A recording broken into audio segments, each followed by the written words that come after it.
예수님의 제자가 12이죠. 12명. 그 중에 가룟 유다는 예수님을 배반하여서 스스로 또 죽음을 택했습니다. 예수님의 제자 11명 남았습니다. 그 11명 중에서 10명이 순교를 당했어요. 11명 중에서 10명이 순교를, 아주 비참한 죽음을 예수님 믿는 믿음 때문에 당했죠. 12제자 중에서 제일 나이가 어렸다고 보여지는 사도 요한만 밧모 섬이라는 그 섬으로 유배를 당해서 유배지에서 죄수의 신분으로 삶을 마감합니다. 신약 성경에 많은 서신서를 기록하였던 바울 사도, 바울 사도도 더불어 가장 많이 채찍질 할 수 있는 40에 하나 뺀 39번의 정말 채찍을 5번이나 맞았죠. 뭐 몽둥이로 맞는 거 수도 없었고, 정말 목숨의 위협, 모든 강과 정말 쫓김을 당하고, 돌에 한 번 맞아서 거의 죽다시피 해서 사람들이 그를 도시 바깥으로 끌고 나갔던 적도 있었고, 정말 말로 표현할 수 없는 엄청난 핍박을 사도 바울도 동일하게 경험을 했습니다. 예수님 당시에, 초대교회 당시에 그리스도인이 된다는 그 의미는 핍박도 함께 받는다라는 것이었습니다. 핍박은 받고 안 받고의 선택 사양이 아니라 예수님을 믿는다 할 때는 무조건 핍박도 함께 온다는 것을 초대교회 성도들은 다 잘 알았습니다. 그 당시 살 때 그리스도인이 된다는 것은 엄청난 많은 자신이 누렸던 것들을 포기한다는 뜻이죠. 예를 들어서 지금까지 옷을 만드는 사람으로 잘 살다가 예수님을 영접을 했어요. 예수 그리스도가 내 삶 가운데 주인이시고 나를 태초부터 사랑하셔서 정말 구원하셨다는 그 은혜 가운데 그가 살다가 자기 집에 늘 그동안 왔던 단골 손님, 로마의 이방 신을 섬기고 있는 사제복을 지으러 다시 왔어요. 어떻게 해요? 사제복 지어줘요? 말아요? 그 당시 많은 그리스도인들이 네로 황제 때문에 정말 극에 달할 만큼 죽임을 당했죠. 그 당시 어떻게 그리스도인들이 핍박을 당했는지 기록들을 보게 되면 기름 가마에 넣어서 튀겨 죽이고요, 손과 발에 일부러 뜨거운 물 부어가지고 익혀서 그것을 찬물에 집어넣습니다. 고통 가운데서 빨리 죽지 않고 고통을 더 많이 극대화시키도록 사람을 아주 시커먼 그런 이 기름 같은 데 이렇게 묻혀가지고 그 사람은 산채로 불 붙여서 장대에 꽂아서 벽에 꽂아서 밤을 밝히는 불로도 사용했고요, 톱으로 켜는 것이며 표현을 못하죠. 짐승 잡아다가 짐승 가죽 벗겨서 그리스도인 목하고 등에다가 실로 꿰맸습니다. 그래서 그 사람들을 로마 원형 경기장에 풀어놓으면 짐승들이 사람이라고 생각하지 않고 야생 동물 냄새 맡고 그리스도인들을 찢어 죽였어요. 가마솥에 집어넣는 것이며 불태운 큰 솥에 넣어가지고 뚜껑 닫아서 죽이는 것이며, 지금 그 기록들을 보게 되면 정말 말로 표현할 수 없는 그러한 엄청난 핍박들을 그들은 당했습니다. 오늘 예수님께서 주신 이 팔복의 제일 마지막 말씀을 다시 한번 우리가 들여다보면서 그리스도인들이 왜 핍박을 받아야 하는가라는 생각을 해봅니다. 아니, 한번 팔복 보세요. 팔복 보니까 마음이 가난한 사람, 마음이 가난해서 자기 스스로 뭐 하겠다고 할 수도 없는 사람, 하나님은 복되다고 하셨습니다. 팔복이 무엇입니까? 산상수훈의 말씀이 무엇입니까? 주제가 2가지밖에 없잖아요. 어떻게 하면 하나님 나라에 들어갈 수 있는 사람이 되는가? 두 번째, 어떻게 하면 하나님 나라 들어간 사람이 이 땅 가운데서 하나님의 사람으로 살아가는가? 그 2가지가 예수님께서 이 땅 오셔서 입을 열어 가르쳐 가라사대 심령이 가난한 자는 복이 있나니 하면서 말씀 선포하신 제일 첫 번째 설교 말씀이었다는 거죠. 근데 로마의 입장에서, 세상 사람들의 입장에서, 아니 심령이 가난한 사람, 자신이 하나님을 어떻게 더 기쁘게 해드리지 못하고 그 속에서 시퍼렇게 눈을 뜨고 드러나오는 죄성을 볼 때에 자신의 리미트, 한계가 있음을 보면서 애통해하는 사람, 그러다 보니까 예전에는 자기 마음대로 살았죠. 이제는 성령 하나님이 컨트롤하는 사람으로 살다 보니까 그 마음이 어떻게 해요? 온유한 사람이 될 수밖에 없잖아요. 컨트롤되어 있는 파워, 그 속에 성령 하나님이 계시니까 powerful person이 계셔서 powerful하게 살 수 있지만 control된 인생을 살게 되죠.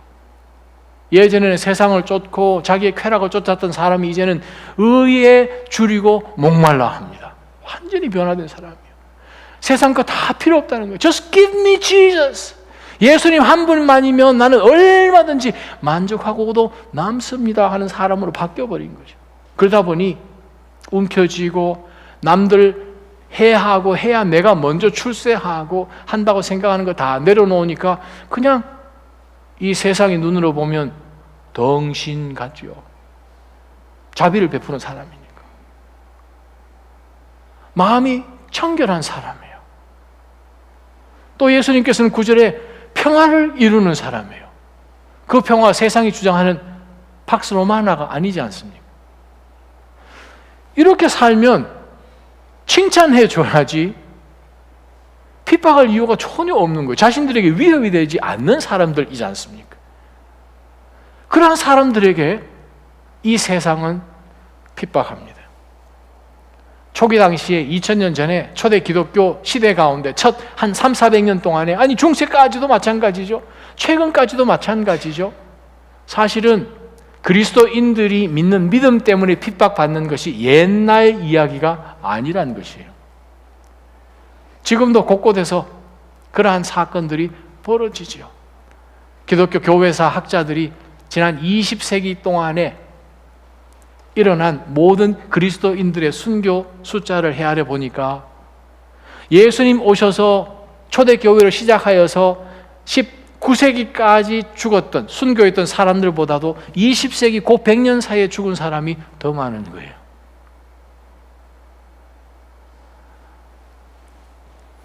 그 숫자는 날이 갈수록 점점 더 합니다.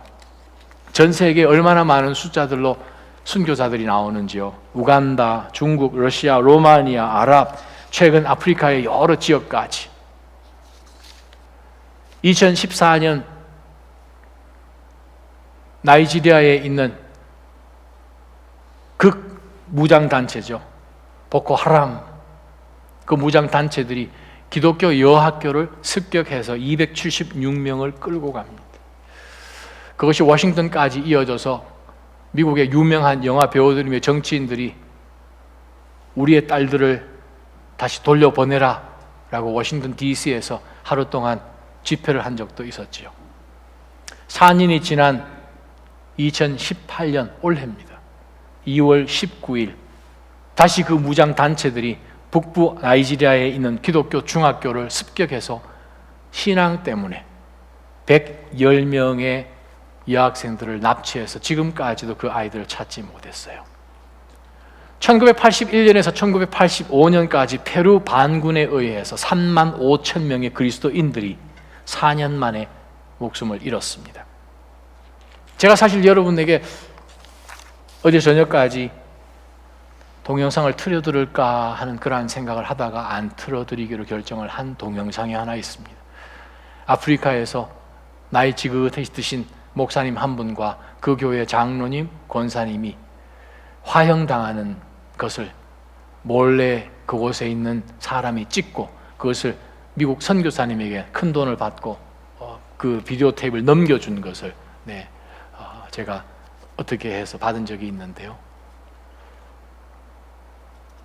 배경에는 찬송 소리가 나는데 그 마지막 생생하게 그들이 무참하게 구타를 당하고 그 위에 엄청난 나무를 덮어서 불태워서 죽이는 것, 한 15분가량의 동영상입니다. 지금도 예수 그리스도 그 믿는 믿음 때문에 전 세계에서는 핍박을 당하고 순교를 당합니다. Why? 그리스도인이 그냥 가만히 내버려둬도 전혀 세상에게는 위협적이지 않지 않습니까?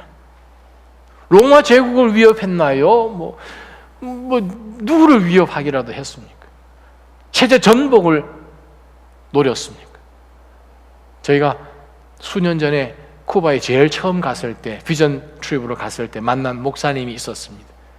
그 목사님의 아버지가 공산당 고위 관부라 그 아들이 예수 그리스도를 영접하는 그 순간에 그 아들은 그 집에서 쫓겨나서 방랑자로 정말 길거리에 쿠바는 먹을 게 없는데도 길거리에 정말 있는 그러한 것을 먹으면서 정말 취업 열매 먹은 듯이 하면서 살다가 교회를 시작을 하게 되고, 그 교회를 아버지가 그래도 어느 정도 용서를 해줘서 그 집안에까지 그 아들이 다시 돌아오고, 그 집을 익스텐션해서 주일만 예배 처소로 쓸 수 있도록 하는 가운데서 그 아들이 지금까지 살아온 모습을 생생하게 알고 있는 그 아버지가 도대체 이 예수가 뭐길래 이 아들이 미칠 만큼 저렇게 이상한 사람이 되었는가, 시도 안 먹힐 일들이 그 가정 가운데 일어난 것을 아버지가 보지요. 그러고 난 다음에 그 아버지는 이 아들의 삶이 예수님 만나고 난 다음에 낮과 밤이 바뀌도 완전히 변화된 것을 보면서 그 공산당 아버지가 아들에게 약속을 해줬어요. 내가 지금은 공산당 중앙 간부니까 못하는데 내가 은퇴하면 나도 교회 나가겠다고. 그분이 은퇴하셨어요. 예수님 영접하셔서 그 아들이 하는 교회 제일 앞자리 예배 드리시는 간증을 그 목사님과 그 사모님의 생생한 간증을 저희가 직접 들었습니다. 그 당시에 예수님을 믿는다는 것은 공산당원에서 탈락된다는 거예요. 그러면 배급이 첫째 없습니다. 집에서 살 수가 없어요. 사회 가운데서 추방당하는 것이죠. 그러면서도 왜 그리스도인이 됐냐는 것이죠. 왜 그럴까? 제가 사역했던 뉴저지에서 아주 유명한 한 도시의 베이커리의 베이커입니다. 아주 신실한 미국 빵 만드는 분인데 어느 한 고객이 우리 결혼하는데 케이크 좀 만들어 주세요. 근데 알고 보니까 동성연애자예요. 나는 내 신앙 때문에 당신이 주문한 그 케이크를 안 만들겠습니다. 그걸로 인하여서 아주 말할 수 없는 수모와 피해와 정말 많은 핍박을 지금도 믿는 믿음의 성도들은 당하고 있습니다. 왜요? 첫째 이유가 다름이지요. different하다. 세상은 무엇입니까? 그리스도인들이 사는 삶과 그들이 사는 삶이 전혀 다른 것이죠. 다르기 때문에 믿는 믿음의 성도들은 고난을 받을 수밖에 없습니다. 예수님 이 땅 오셨어요. 누구에게 해하셨습니까? 누구에게 해코지라도 하셨습니까? 주님은 인류 역사 시작한 이래로 정말 유일무이하게 죄가 없으신 분으로서 모든 사람들에게 해줄 수 있는, 인간이 할 수 있는 그 상상을 초월하는 자비와 선한 일을 하시고 마침내 인류를 대신하여서 수욕을 당하시고 핍박당하시고 고초당하시고 십자가에서 돌아가셨어요. 그 예수님 이 땅 오셔서 선포하신 삶의 모습이 이 세상과 다른 모습이죠. 세상은 그리스도인들이 앞에 왔다 갔다 하면 꼴보기 싫어합니다. 왜요? 자신들 속에 있는 양심이 자꾸 드러나거든. 그냥 악하게 살면 좋은데, 눈 좀 찌긋 감고 웬만하면 타협해서 그냥 지나가면 좋을 것 같은데, 저 예수쟁이란 놈이 나와서 자꾸 내 속에 있는 피조물이니까, 하나님이 우리 가운데 있는 양심이라는 것을 자꾸 끄집어내니까 그것 절대 못 참아 하지요. 그러나 성경은 분명하게 우리에게 이렇게 기록합니다. 디모데후서 3장 12절, 그리스도 예수 안에서 경건한 삶을 살고자 하는 사람들은 모두 핍박을 당할 것이다. 아멘. 아멘 나오기 참 힘든 구절 말씀이에요. 빌립보서 1장 29절, 여러분은 그리스도를 위해 살아야 할 책임, 곧 그분을 믿을 뿐만 아니라 그분을 위해 고난도 받아야 할 책임을 받았습니다. 아멘. 믿음 참 나오기 힘들죠. 아멘. 왜요? 책임이라고 말씀하시네요. 여러분이 예수님을 영접하셨고 예수님을 구세주로 영접하여서 주님 따라가는 사람입니까? 그러면 죄송하지만 천국만 쏙 가는 것이 아니라 이 땅 사는 동안에 핍박도 같이 있다는 거예요. 핍박도 같이 있다는 거예요. 왜요? 주님이 고초당하셨습니다. 할렐루야. 우리의 오야분께서 고초를 당하셨습니다. 그러면 어떻게 해요? 우리도 동일하게 고초를 당하는 것, 바로 그것을 하나님께서 우리 가운데 요청하셨어요. 왜요? 이 세상과 전혀 다른 삶을 살기 때문에 그렇습니다. 그럼 우리 스스로에게 이런 질문도 한번 던져볼 필요가 있습니다. 나는 과연 지난 일주일 동안, 지난 한 달 동안 예수 때문에, 내가 너무나 사랑하는 우리 예수님 때문에 내가 손해본 것 있나? 핍박당한 것 있나? 오해당하고 요거도 먹고 침뱉음 당한 것 있나? 손해본 거 있나? 예수님 때문에. 그것을 한번 우리 스스로에게 던져볼 필요가 있죠. 우리 주변에 내가 예수님 영접하고 한참이 지났는데도 내 친구들은 아직 내가 교회 다니는 줄 모르는 사람들이 있어요. 그 사람들을 소위 CIA 크리스찬, Secret Agent죠. FBI 크리스찬. 아무도 몰라요. 그것 좋은 거 아니고 욕이에요. 욕 그거.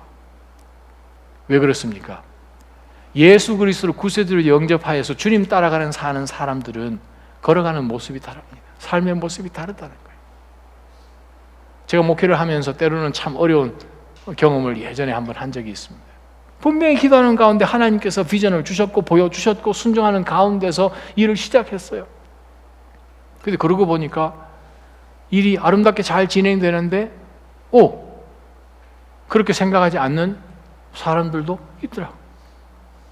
가진 거짓말로 만들어내서 공격을 하고 교회를 공격하고 목회자를 공격하고 그 일 가운데 함께 있는 자들을 모함하고 와우, 정말 죽여버리고 싶었습니다. 그걸 어떻게 목사가 어떻게 해요? 할 수는 없잖아요. 주님 앞에 가서 주님이 이걸 보여줘 놓고 주님이 저한테 이거 하라고 해서 지금 일이 이렇게 진행되고 하나님 저희가 시작한 것도 아니고 과정 가운데서 하나님이 기적적으로 보여주시는데 참 희한한 사람들도 등장합니다. 하나님 어떻게 해요? 막 이렇게 하니까 하나님이 그래 잘했죠. 너무 아프지 뭐 이렇게 할 줄 알았는데 하나님이 기도 가운데 그렇게는 얘기 안 하시고 축하한다 그러시더라고요.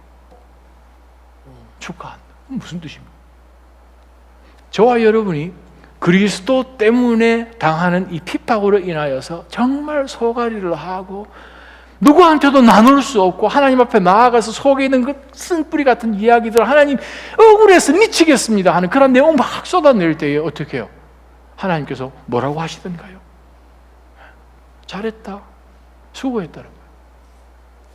저와 여러분이 신앙생활을 해나가는 가운데서 분명하게 선을 그어야 하는 것이 무엇인가 하면 나는 세상 사람들과 다르게 사는가?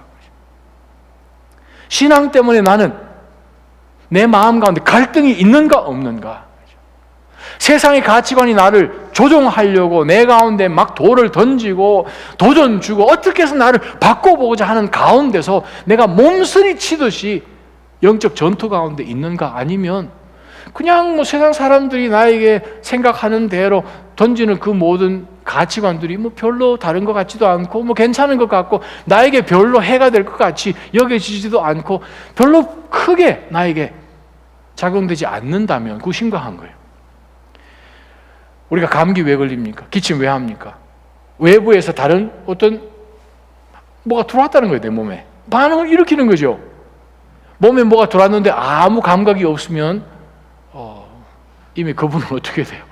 그분은 저기 누워 계신 분들이죠. 네. 심각한 문제죠.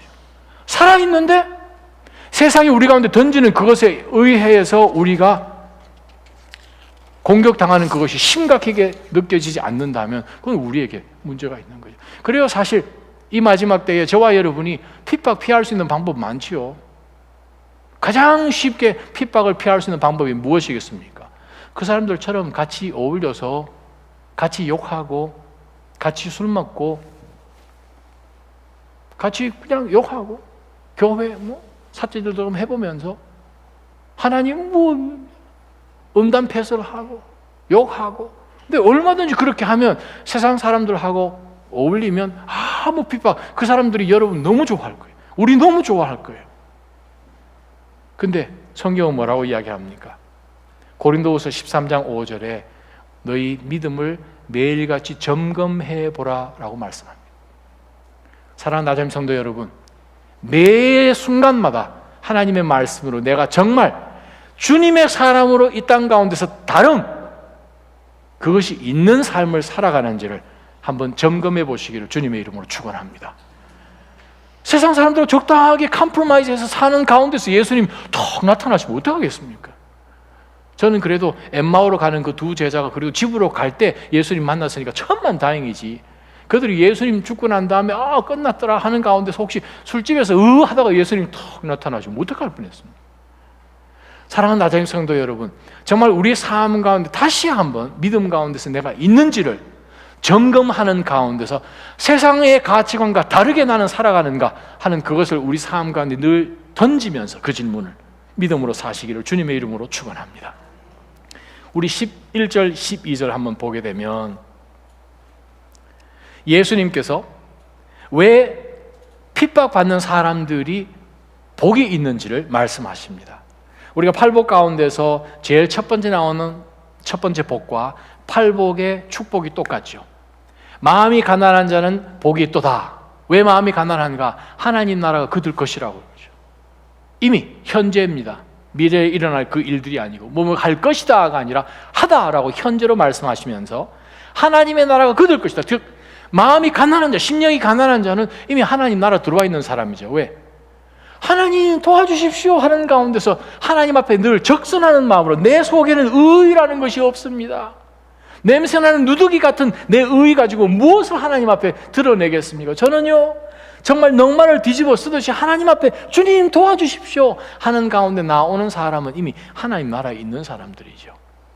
동일한 축복을 하나님께서 팔복의 마지막에 말씀하시기를 의를 위하여 핍박을, 이 의가 무엇입니까? 자기 의인가요?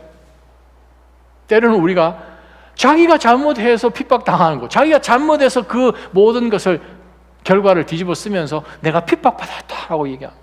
그 죄죠, 죄. 하나님 앞에 회개해야 될 죄예요. 우리가 잘못해서 어려움을 당하는 그것은 퍼니시먼트입니다. 핍박이 아니에요. 그거는 응당 받는, 혼나는 일이지만 예수 그리스도를 위하여서 핍박받는 거예요. 의가 누굽니까? 예수 그리스도. 그리스도는 하나님의 공의입니다. 그래서 그리스도를 위하여서 핍박받는 것을 바울 사도가 계속해서 말씀하시죠. 의는 예수 그리스도십니다. 즉 예수 그리스도를 위하여서 핍박받는 사람들은 하나님의 나라가 그들의 것이다 라고 말씀하십니다. 그러면서 말씀하시기를 예수님이 11절 12절에 그것이 도대체 왜 축복이 되는지를 조목조목 설명을 이렇게 하십니다. 복되도다. 예수님이 나 때문에 이제 본명을 딱 말씀하십니다.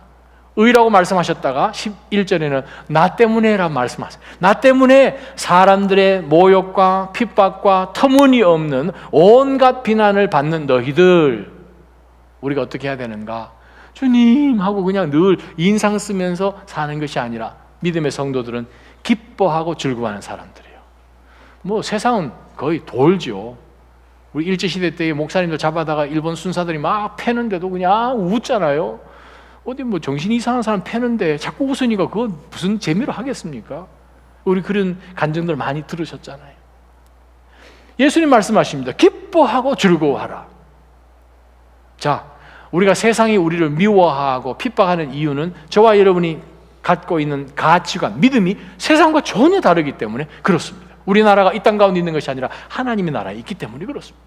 그것을 예수님이 말씀하신 다음에 그러니까 핍박받는 건 당연한데 그러면 핍박을 받게 되면 어떠한 보상이 있는지, 왜 핍박받는 것이 축복인지 예수님께서 12절에 두 가지로 이렇게 말씀을 하십니다. 기뻐하고 즐거워하라. 하늘에서 너희들의 상이 크다. 너희들보다 먼저 살았던 예언자들도 그런 핍박을 당했다. 첫 번째, 왜 예수 그리스도를 위하여서 핍박받는 것이 복이 되는가? 예수님을 위해서 핍박받았던 굉장한 무리의 사람들이 있다는 거예요. 저와 여러분이 예수 그리스도를 위해서 핍박받으면 그 굉장한 무리들 속에 여러분이 포함된다는 거예요. 할렐루야. 구약에 나와 있던, 신약에 나와 있던 지난 2000년 기독교 역사 가운데 예수 그리스도 때문에 죽임을 당하였던 모든 순교자들이, 허다한 증인들이, 히브리서 12장 1절, 허다한 증인들이 그리스도 옆에 서 있는 그 굉장한 프리빌리지, 그들과 함께 서 있는 그 은혜로 하나님께서 우리를 초청해 주신다는 거예요. 핍박받으면 정말 우리 혼자인 것 같고 분명히 의로운 생각으로 하나님이 보여주셔서 인도하셔서 기도 가운데서 금식하며 그 길 따라왔는데 딱 어느 한순간에 다시 한번 정신을 차려보니 이 길을 예수님 때문에, 하나님 때문에 고난당했던 많은 선지자들과 하나님의 사람들이 간 그 길이요, 그들이 있는 그 엄청난 무리들 가운데 우리가 동참하는 축복인 거예요. 누가복음 11장 47절에 예수님이 이렇게 말씀하십니다. 너희에게 화가 있을 것이다. 너희가 예언자들의 무덤을 만들고 있다. 너희 조상들이 그 예언자들을 죽인 사람들이지 않느냐, 예수님이 말씀하셨어요. 그래요.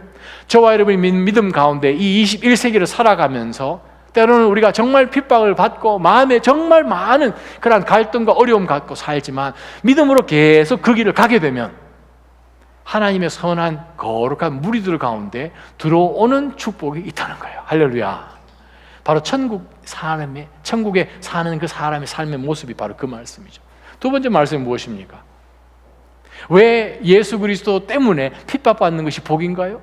엄청난 그 무리들, 정말 나를 위하여 핍박받고 하나님 나라 때문에 핍박받았던 그 많은 예언자들과 그 선지자, 하나님의 일꾼들의 무리 가운데 속해 있는 것뿐만 아니라 상급이 크다고 하십니다. 할렐루야. 상급이 커요.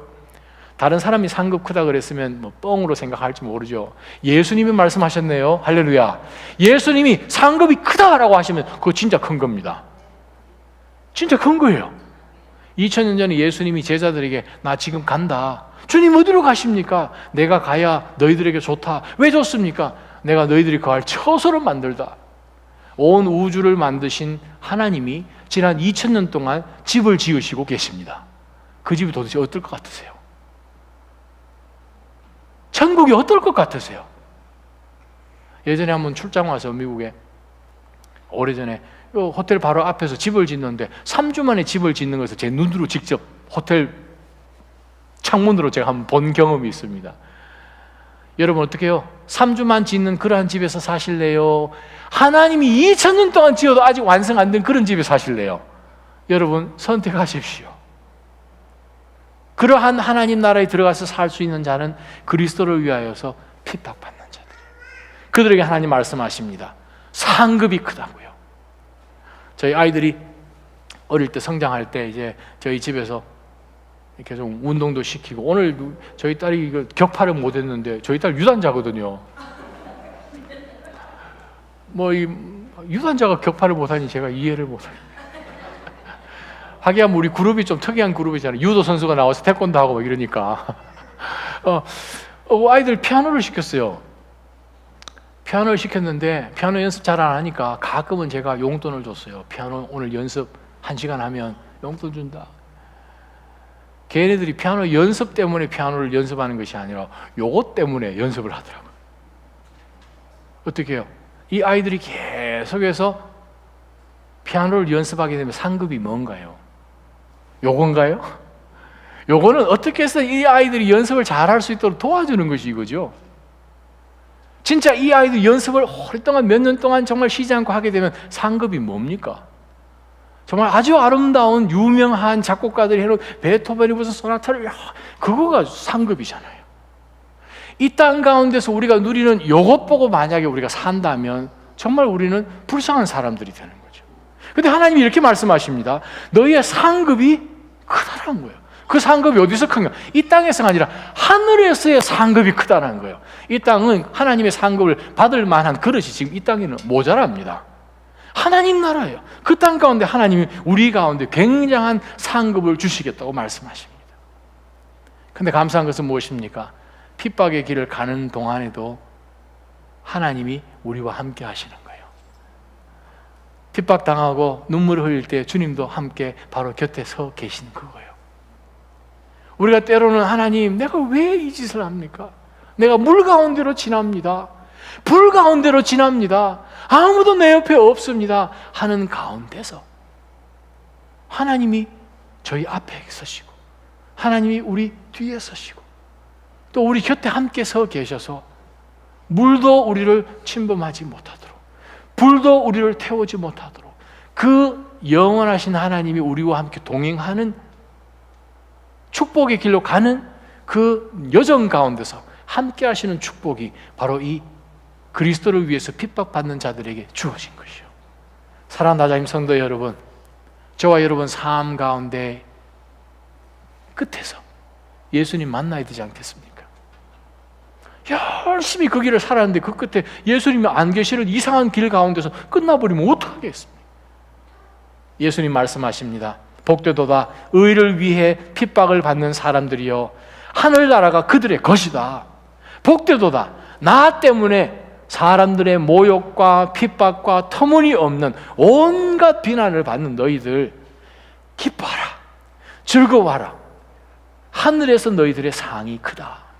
너희들보다 먼저 살았던 예언자들도 그런 핍박을 당했다. 주님 때문에 핍박 더 당하시는 한 주 되기를 축원합니다. 네, 아멘 소리가 이해는 합니다만, 네. 핍박 많이 당하십시오. 여기서 핍박 많이 당해야 여러분의 상급이 클 줄 믿습니다. 기도하십시다. 하나님 아버지, 우리 주 예수 그리스도를 통하여서 이 땅 가운데 살면서 하나님이여 저희가 무엇을 바라보며 어떠한 가치관을 마음 가운데 품고 살아가야 할지를 예수님께서 오셔서 맨 먼저 전하시는 그 설교 말씀 가운데 주님, 저희가 다시 한번 천국 백성으로 예수 그리스도를 위하여서 그 믿는 믿음 때문에 핍박받는 것이 정상인 것을, 바로 그 길을 가기 위해서 애를 써야 하는 것을 오늘 말씀을 통하여 보았으니 하나님, 허다한 많은 믿음의 무리들 가운데 속할 수 있는 특권이 있고 하나님 나라에서의 우리를 향한 상급이 엄청나게 상상도 할 수 없을 만큼 큰 것을 기억할 때 하나님, 이 길이 바로 우리 주님이 가신 길이고 많은 믿음의 성도들의 고백 가운데 갔던 길이라면 저희도 동일하게 그 길 가게 하여 주옵소서. 때로는 하나님, 믿음 때문에 손해보고 믿음 때문에 갈등하고 하나님, 그러지 않아도 그냥 쓱 거짓말 한마디면 지나갈 것 같은 그러한 순간을 주님 앞에 살기 때문에 거짓으로 덮지 못하여서 손해보는 것들, 이미 그것 하나님이 다 갚아주실 줄 믿습니다. 다 보상해 주실 줄 믿습니다. 오히려 하나님 외롭고 힘든 그 순간 속에서도 주님 저희와 함께 계시는 것을 믿습니다. 끝까지 복된 길 가게 하여 주옵소서. 예수님의 이름으로 간절히 기도하옵나이다. 아멘.